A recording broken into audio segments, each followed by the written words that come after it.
Have you tried to help your child with their math homework recently? It probably looks a lot different than you'd expect. Channel 8 Eyewitness News reporter Marlena Thornton explains why.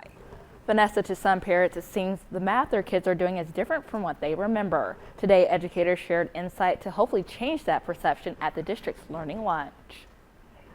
Math is often a dreaded subject for many students and parents. Now it seems that kids are learning concepts earlier and more in depth than what some parents remember. Just in first grade, I think he's learning so much more than what I did as a first grader. I mean, it almost seems like the grades are just so much more advanced than they were. One local educator is working to change our ideas about the matter. Lincoln Public Schools curriculum specialist Dr. Matt Larson talked to the community about the changes in math education. Larson says now there's more of a push to give kids a deeper understanding of the subject from the past. Educators want students to know beyond the how of a problem, but why and when to use the concepts. He says the math isn't new, just the approach. So we're still doing the same mathematics that parents learned when they were in school, the how. We're simply adding the why and the when to it. Larson says there needs to be more of a cultural shift in how we view learning math.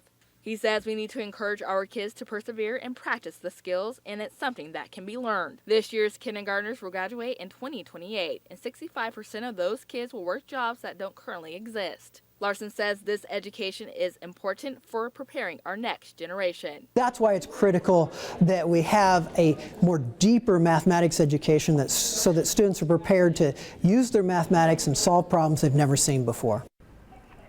Larson says the best thing a parent can do for their child is just support them and encourage them to persevere. Yeah, sometimes it's hard for us to do the homework. Thank you, Marlene.